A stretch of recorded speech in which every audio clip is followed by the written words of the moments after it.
Good morning, everyone. It's Matisse Bruer here with the YWCA South Florida. Today, it's another Take Action Tuesday. Today, my guest is going to be Francisco Isaza of 211 Broward, and the topic we are covering today is Suicide Prevention Month and some local resources. So let's just give Frank a minute to join here.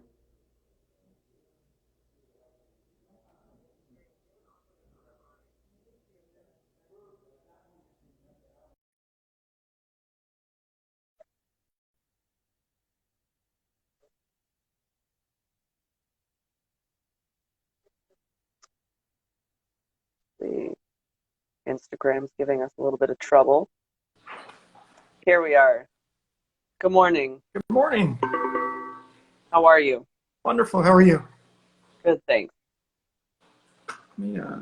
So I was just introducing you and the topic. So if you wouldn't mind just telling us a little bit about yourself and what 211 Broward is all about. Great. Thank you for having me here. My name is Francisco Isaza. I'm the Chief Operations Officer at 211 Broward. 211 Broward is a 24-hour crisis intervention and information and referral line. So when anyone feels like they don't know where to start to find answers, they don't know where to call first, if they're feeling alone, they could call us 24 hours a day to get support. We have helpline counselors here to answer your questions and provide you support when you feel like there's no one else out there for you. Oh, that's great. That's and so how does someone is it a phone number? Is it a website? What kind of how do we get in contact? The easiest way to get in contact with us is easy. It's the three-digit number 211. Everyone knows the That is very 911 easy. number, right? But not everybody knows Mm-hmm. the three-digit number 211. It's a number you could dial 24 hours a day to get connected with one of our helpline counselors. But maybe you don't want to call. Maybe you want to text us.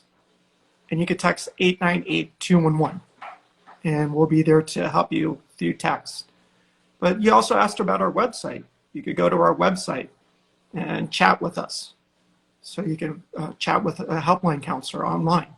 So we're here to talk to you and your preferred method. We want to make sure that you're feeling comfortable when you're talking to our helpline counselors.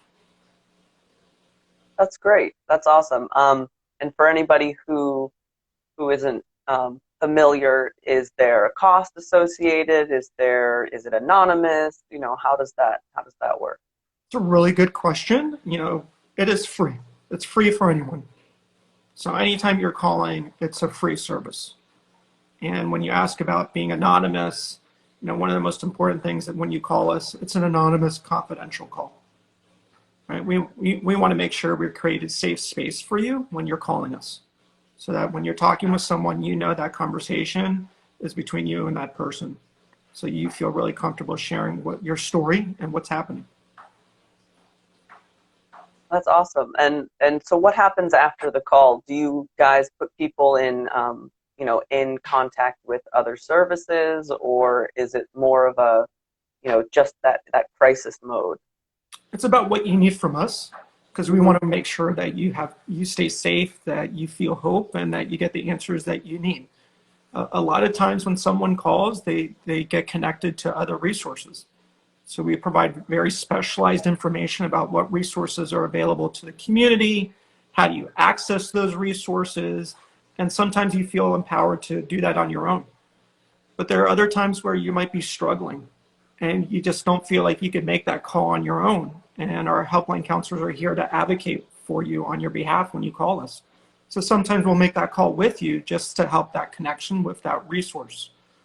Sometimes what could happen is I give you the resource today to make sure you have it, and then we'll schedule a follow-up with each other just to ensure that you get connected with that resource to make sure you're okay.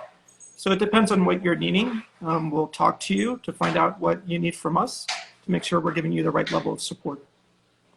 That's amazing. That's that kind of all around holistic approach, I think definitely can help people who otherwise might slip through the cracks. What would you say, like the most important thing to think about suicide prevention? since it's Suicide Prevention Month, what do you think you can do as just a person, right? Right? To show everybody that you care. Can you call a friend that maybe you haven't reached out for a week and say, how are you doing today? Or can you ask a loved one, maybe a brother and sister, I've been really concerned about you lately. Have you been okay? And just let someone know that you're there for them and that they could trust you, and you create this space for people to talk with you. I think that's the most important thing people could do, because what happens when someone is thinking about suicide, no matter how much you care for them, they think no one cares about them. They feel like no one understands. And until somebody reaches out to them, and maybe that's you today, they won't know someone cares until you do it. So ask somebody today, are you okay? And be there for them and just listen to them, because that's the most powerful gift you could give somebody, is just your heart and your listening ear. And that can make a difference in someone's life today. Yeah, especially since even if they don't want to talk, even if they're not ready to tell you that, no, I'm not okay, now they know if they do decide they're ready to talk about it, that you're there. Is there, so this is Broward, is there is it everybody you're serving in the Tri-County area, or is there 211 in other areas? How does that work? So that's a really good question, especially when you're concerned about maybe loved ones that live in other areas. 211 is a national 3-digit number. It's there to help people gain access to resources in their area, including crisis services. So you could always refer someone nationally to a 211 organization, and they will either offer crisis intervention services or connect you to those services within your local community. We're fortunate in our community. 211 Broward's a comprehensive helpline. And what I mean by that is we offer crisis intervention and information referral. Not all 211s are blended centers, but they'll connect you to the right resources. Okay, great. Is there anything else you want to let people know? People who might be listening, people who might be needing help, or who might be concerned about a loved one? For someone that just wants to be supportive of someone, just look out for any differences in how someone's acting, how someone's feeling. Any change in behaviors is a sign that somebody might need to be asked, how are you doing lately? Are you okay? So if you're ever wondering when to ask, just do it, right? And for those people that might be experiencing a crisis, when you feel alone, when you're feeling really depressed, when you feel like that there's just absolutely no one that understands where you're coming from, that nobody wants to listen to your story, I want you to know you're not alone. I want you to know there's someone out here who cares about you.